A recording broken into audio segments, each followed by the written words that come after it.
Welcome to Stay Sparked. We are three longtime friends here to share inspiration with you, aim to light you up. I'm Betsy. I'm Halcyon. And I'm JANUS. On today's episode, I showed up in a funk. So we talked about what do you do when you're not feeling sparked? And how do we show up for others and ourselves when we are in the funk?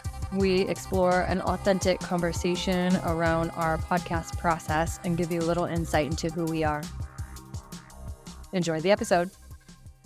Welcome to Stay Sparked. Today we are going to share the topic of not being sparked all the time. We came together this morning and decided to cancel our plans because I'm not having a really good day. I've had a not few good days in a row. And I don't like to use the word depression, but I'm definitely in a funk and was definitely feeling heavy. And we decided that maybe putting on a happy face and pretending to be sparked would not be in alignment with us or this broadcast. So today we're going to talk a little bit about not being sparked, how that is okay, how I think that all of us at some point are at a point when we are sparked and maybe not so sparked. And then how do we act? How do we be a good friend for someone when they're not so sparked? And this came up because my co-hosts are being terrible friends right now. No, that's not exactly what happened. No, but I actually need to vent about. I coming into the broadcast this morning, I was feeling really anxious and worried about what I thought was expected and worried about what they might say. And so we've been talking through that and we're going to just keep talking through that. So I'll share that this is a fairly normal occurrence for me. Throughout the year, I feel you have maybe 3 or 4 bouts of this. And even saying that out loud right now is helpful because when I'm in it, my mind wants to make inventory of why things are terrible, why justifying my beliefs. And sometimes even having a conversation about it with somebody who's well-meaning, they can start to tell me how great I am and how much I have going on. And my instinct is to build up evidence in my head of why they're wrong and why they don't really know the truth, which is that I do have all these real reasons why life sucks. So I wanted to maybe just open it up to maybe what you guys were feeling and maybe some of the things that you shared with me since we started. Mm-hmm. Yeah, thank you. I'm so glad that we are choosing to record because this offering to our community of Stay Sparked, one of our values is authenticity. And here we are sharing an authentic moment of navigating some of the density of, a chemical experience, right? So that's what's happening, right? And when we hit low places, we have these chemical reactions. Same thing when we're hitting high places. We're having these chemical responses in our brains.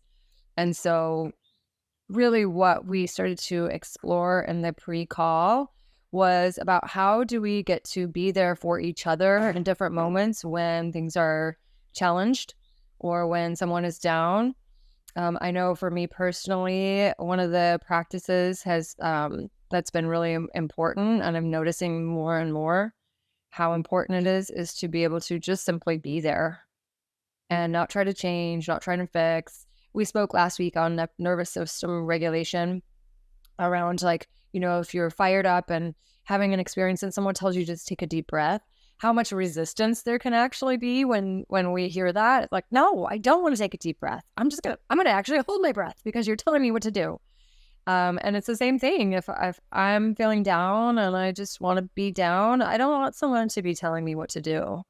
And so as a friend, how do we learn to just simply be with someone, love them through it, hold that space, while also having our own personal boundaries, right? How do I take responsibility for my own happiness when I'm with somebody who is, grieving? How do we practice empathy and stay balanced and grounded without taking on other people's stuff. I think it's a practice. And so here we are in the experience of that directly, of just saying, hey, we hear you. You're not sparked right now, and that's okay. And let's just keep hanging out. Well, yeah.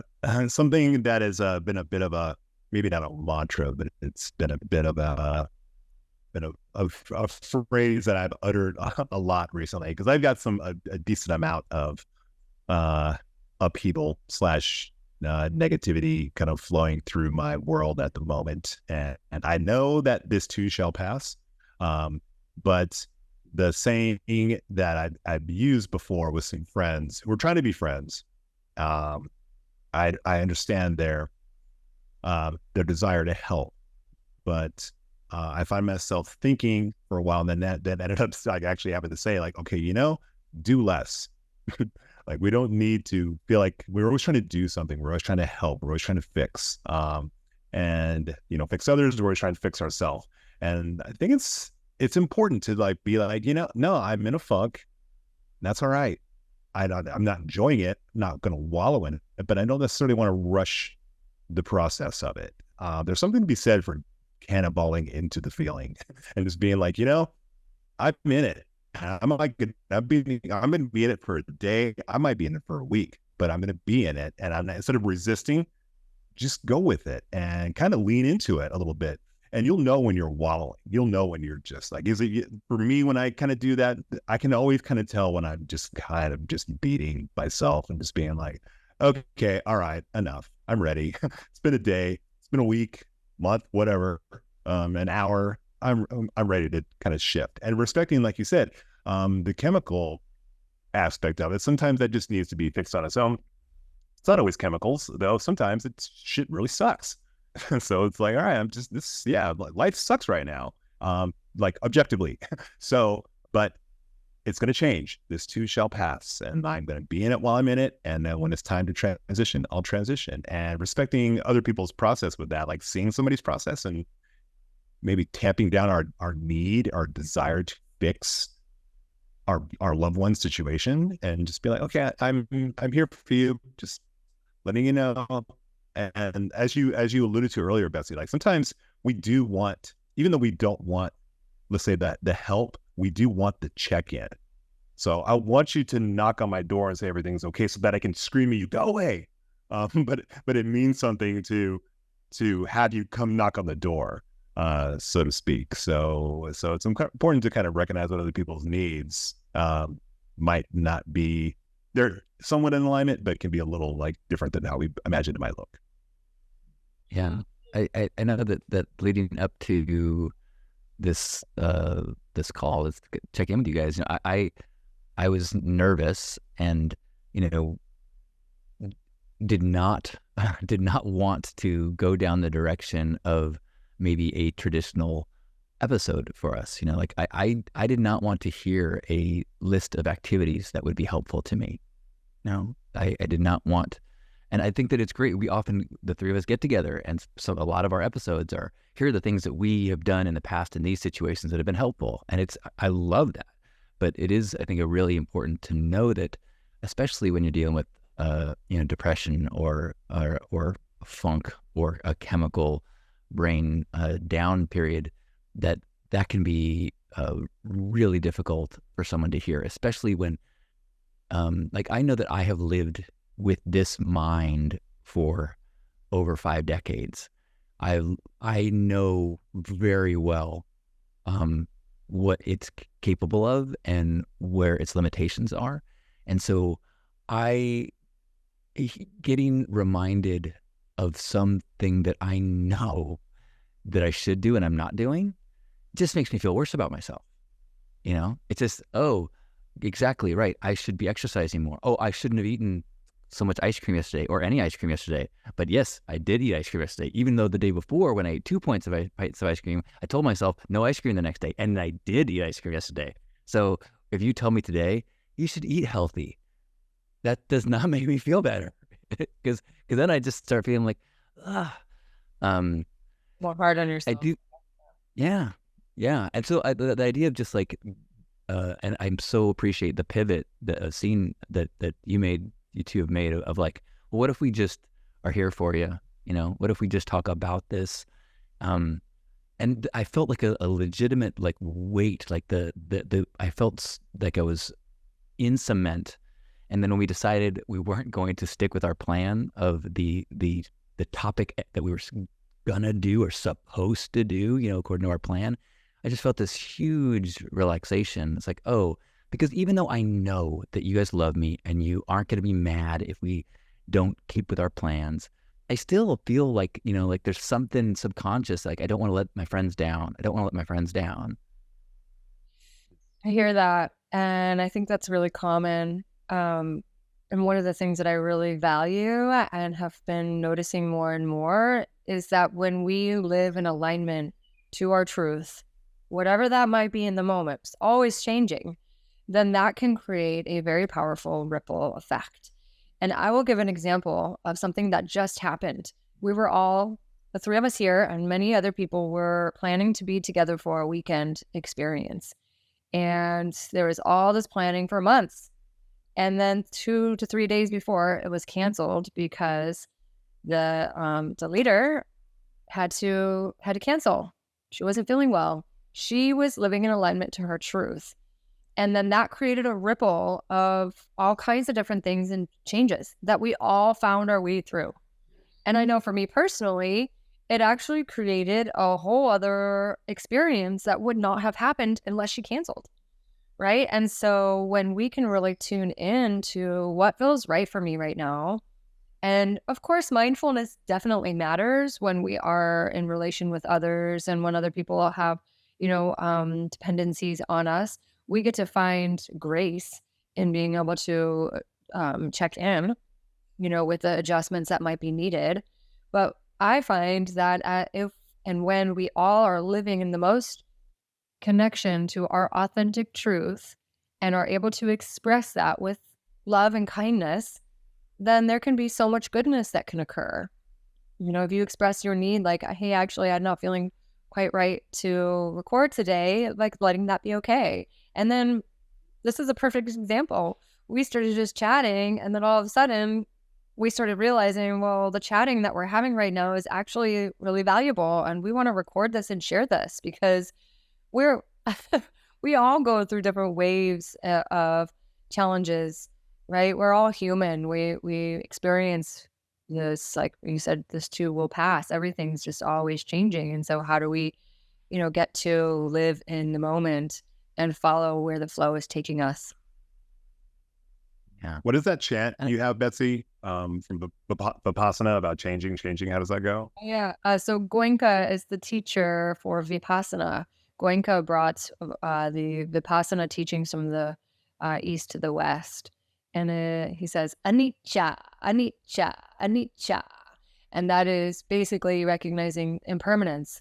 Everything changing, changing, changing. This too will change. Everything changing, changing, changing. This thought is going to change. This sensation is going to change. This breath is going to change. This life is going to change. Everything, everything, everything is changing.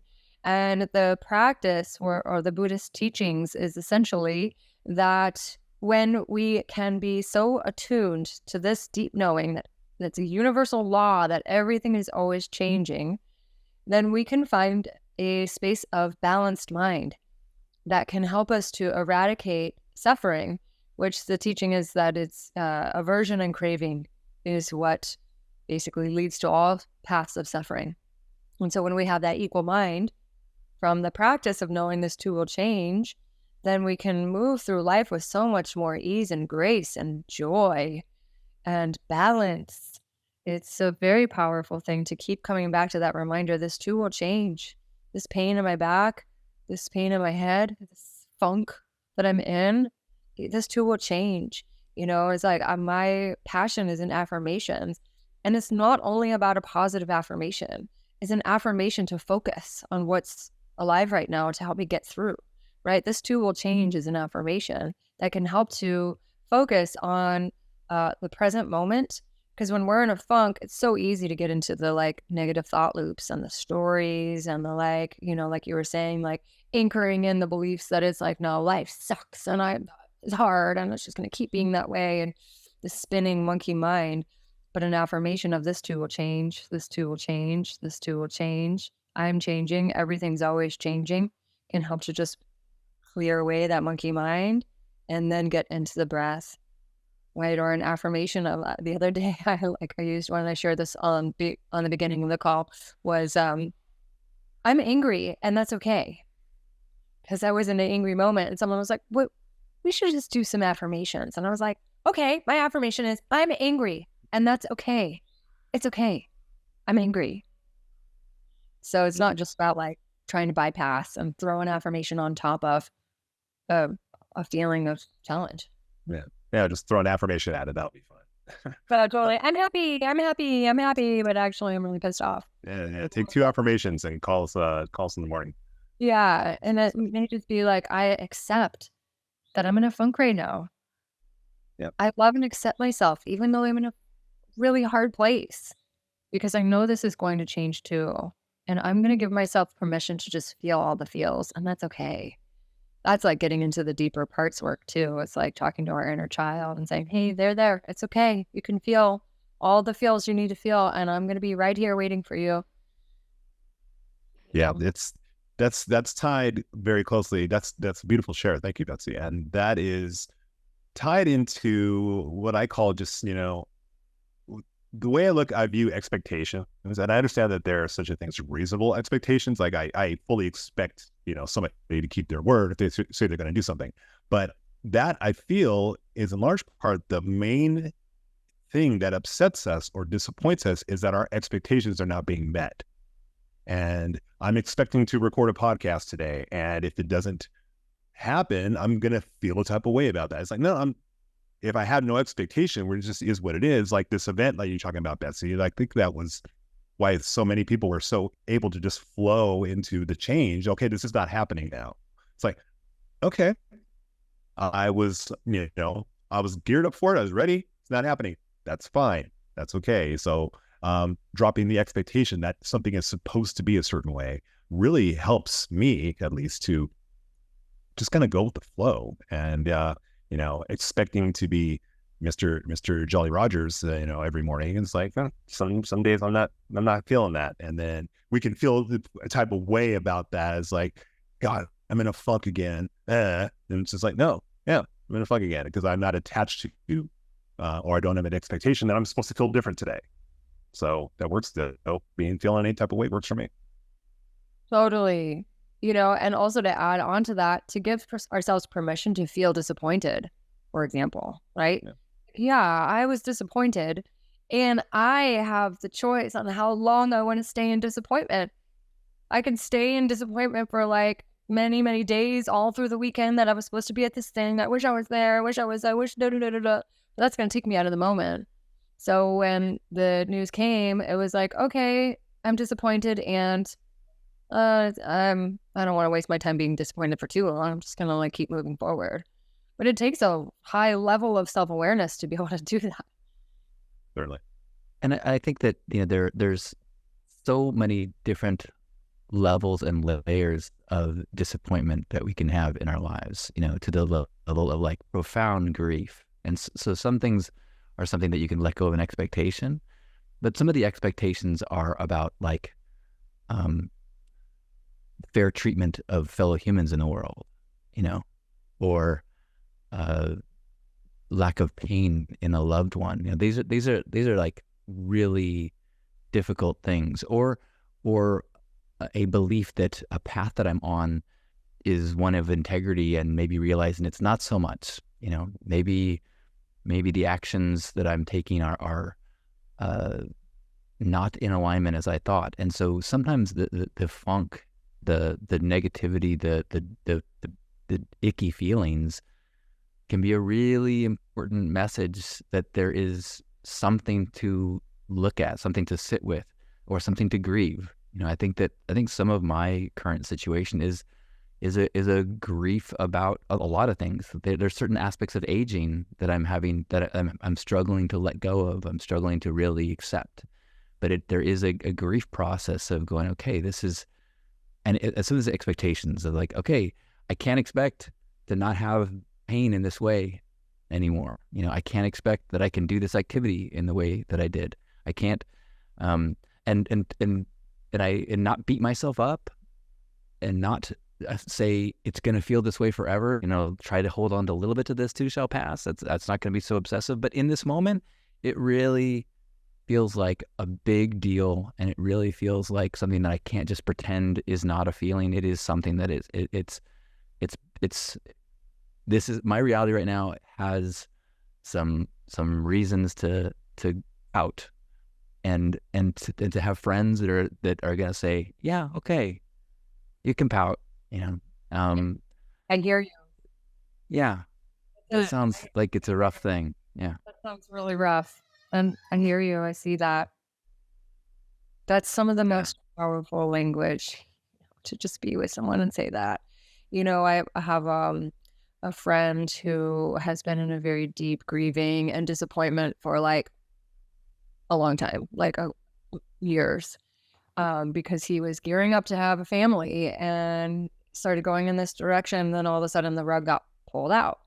And so he's been like having to unwind this like, very deep expectation and hope and desire to have a family and do the thing that he was wanting to do, and now having to do this whole other thing. And so it's very tense, to like hold on to a lost dream, essentially. How often do we as humans like have such a big dream for our lives and then like it doesn't work out the way that we wanted it to? And that's gonna be so heartbreaking. And like to be able to be there for a friend and just simply check in, just say, hey, I'm here, just checking in. It's like, yeah, life is really hard. Like, I hear you and I'm right here. I still love you. It's not easy. I know for me, my tendency has been to want to like spread some sparks. Here's a little sparkle. Like, you want to come outside? You want to go to dance? You want to like listen to some music?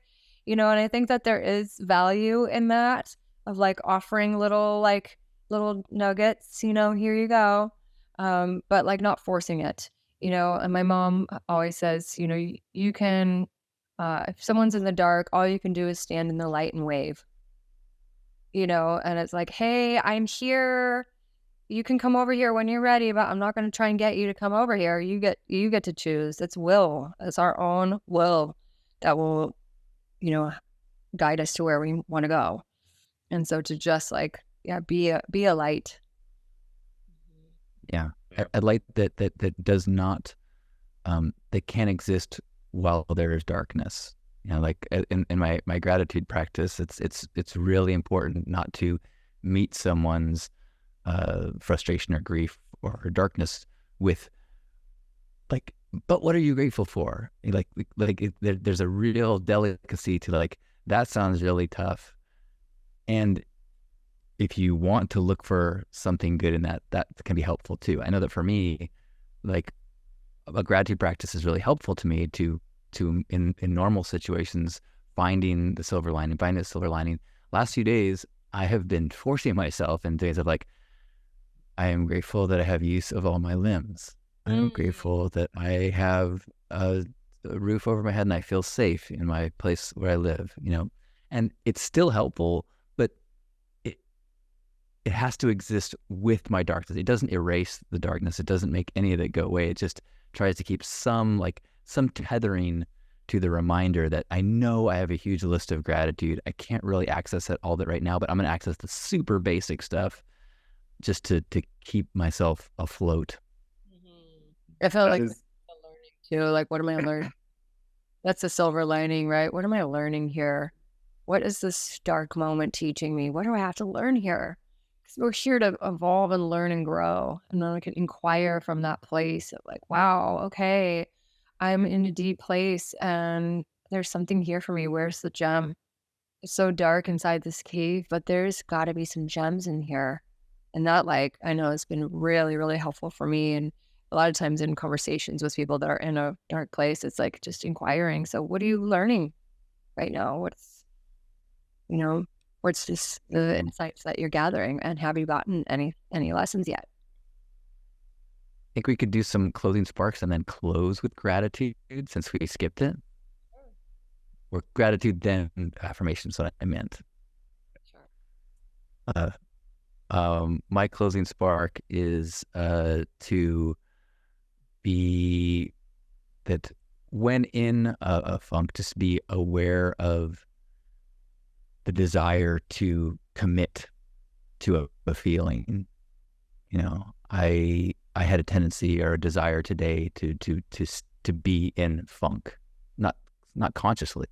Of course, I don't want to feel this way, but something deep in me was felt committed to it, and so just being aware of that allowed me. So when this conversation had the opportunity to be different, I was able to kind of let go and go that direction. And when I'm having the opportunity to, like, in this moment, feel better than I did an hour ago, I'm able to allow that, you know. Whereas that if you would have asked me an hour and a half ago, do you have the capacity to feel better today? I would have said, I don't think so. I don't think so.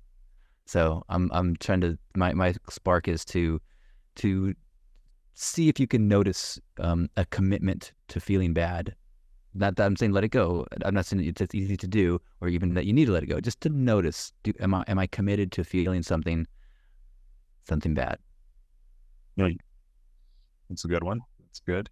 I was having a conversation over the weekend, and which I think a lot of us have had before, but there's an aspect that there's a point that when we feel like we're on a spiritual journey, that we get to a point where we believe that, a lot of us believe that we're trying to recreate heaven on earth. We're trying to bring back this high enlightening perspective, and this is how I'm going to live my life, and this is how I'm going to walk the earth. That's some some potentially enlightened being that exhibiting all this enlightened behavior.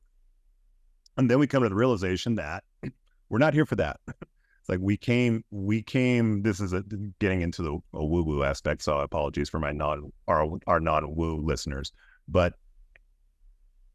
we came from that. We came from a place where everything is perfect, and we are going back to a place where everything is perfect. But right now, while we're here, everything is not perfect, and that's what we kind of signed up for. We signed up for the human experience, which is, if nothing else, messy.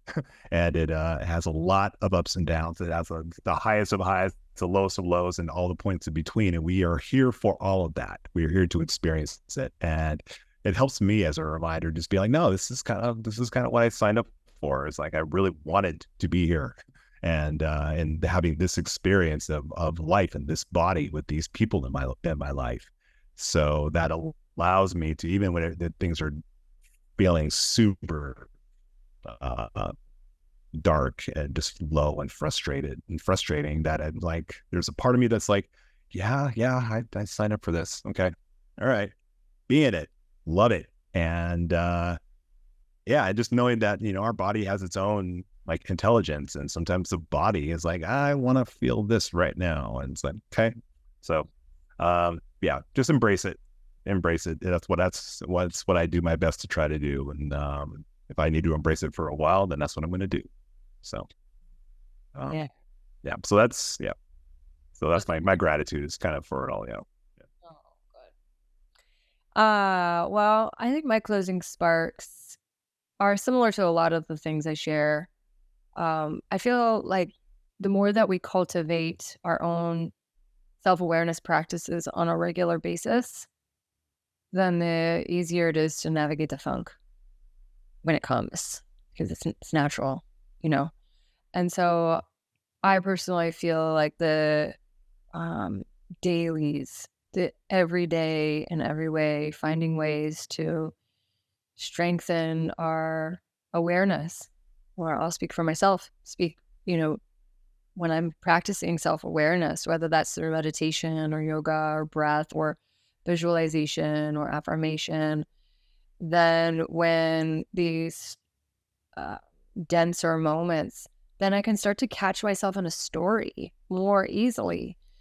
Because before, or at times where I'm not practicing self-awareness, and then all of a sudden I get swept up in the swirl of stories, negative thought loops, then I'll stay in it for a long time.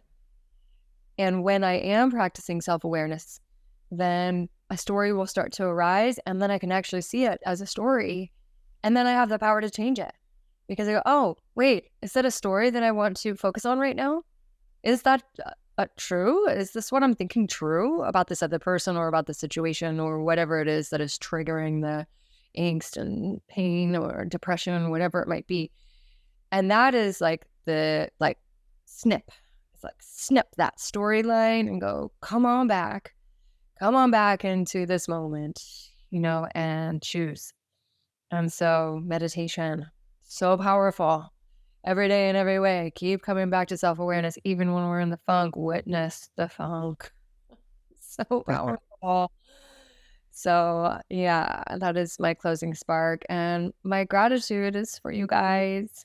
I just love you so much. And I'm so grateful that we can ride these waves of conversation and listening, to what's being called forward in the moment. And so I hope that those of you out there listening are gaining value from our authentic, unfolding conversations. And yeah, I think that's my gratitude for today, for you guys and for our listeners. I'll pile onto that and say On my extra for you guys, and grateful that we have enough trust that I know I could show up and it would unfold perfectly whether we record it or not. So I'm just grateful for that level of trust that we have. Likewise. I am grateful that for Betsy for giving me and all of us the perfect title for an album, Witness the Funk. I'm gonna I want to become a musician just so I can release an album and have this as a title, Witness the Funk. So yeah, thank you, Betsy. Oh, well, beautiful. So thank you guys for listening. We'll do a short reminder of where you can find us: poweraffirmation.com, NuWorldNutritionals.com, and lifestudent.com. Did I get that right? Boom. Well done. Yeah. Woo. Find us. Send us messages. We have tools for you guys. We have products for you guys. We love hearing from you guys out there. Feel free to hop on our Instagram and share a little in the comments if there was anything that sparked you in this conversation, as well as leaving us a 5-star review on Apple Podcasts. That's always really helpful for us to spread the sparks. And in Stay Spark tradition, love to close us out with an affirmation. You guys ready? Love it. Yes. Right. It's not about just staying happy all the time. It's about being real. So the affirmation is: I love and accept who I am and where I am in this moment. I love and accept who I am and where I am in this moment. I love and accept myself for who I am and where I am in this moment. I love and accept myself for who I am and where I am in this moment. One more time. I love and accept myself for who I am and where I am in this moment. I trust this process. I trust this process. I trust this process. I trust this process. Thank you all for listening. Stay sparked, people. Find us on Instagram at Stay Sparked and leave us a 5-star review on Apple Podcasts. Thanks so much for helping us spread these sparks.